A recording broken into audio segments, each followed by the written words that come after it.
มาสรุป5ข้อคำถามเนาะตอนที่เราไปเสี่ยงทักษะและมีโอกาสที่เขาจะถามสูงเนาะข้อที่1ก็คือ 일하다가 실수하면 어떻게 할 겁니까? ถ้าหากว่าเกิดความผิดพลาดในขณะที่เราเฮ็ดเวียกเนาะเราจะเฮ็ดแนวใดเนาะก็คือข้อนี้เขาจะถามถึงวิธีการรับมือสมมุติว่าเรามาเฮ็ดเวียกอยู่ประเทศเกาหลีเนาะเกิดความผิดพลาดเนาะแล้วเราจะมีวิธีรับมือวิธีจัดการกับปัญหานั้นแนวใดเนาะข้อที่2ก็คือ직장 동료와 어떻게 지낼 겁니까? อันนี้ก็คือเราจะอยู่กับเพื่อนร่วมงานแนวใดเนาะเพราะว่าเรามาเฮ็ดเวียกต่างประเทศนี่จะปราศจากบ่ได้ในการที่เราจะเฮ็ดเวียกร่วมกับคนอื่นเนาะและเขาอยากรู้ว่าเราจะอยู่ร่วมกับเราจะมีวิธีปรับตัวแนวใดอยู่กับเพื่อนร่วมงานเนาะข้อที่3ก็คือ 상사가 내 의견에 반대하면 어떻게 할 겁니까? เนาะ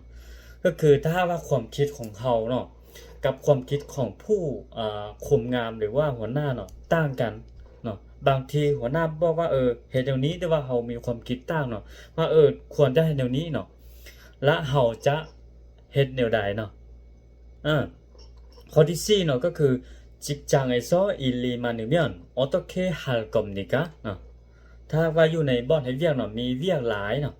เราจะเฮ็ดแนวใดจะจัดการแนวใดเนาะข้อที่5เนาะเขาจะถามว่า왜 한국에서 일하고 싶습니까? เนาะเป็นหยังเจ้าคืออยากไปเฮ็ดเวียกอยู่ประเทศเกาหลีเนาะเขาอยากรู้เหตุผลว่าเป็นหยังเราคืออยากไปเนาะอันนี้เขาก็สรุปว่าก็ทุกคนก็มีเป้าหมายต่างกันนะเขาก็เว้าเหตุผลของเขาให้เขาเจ้าฟังเนาะ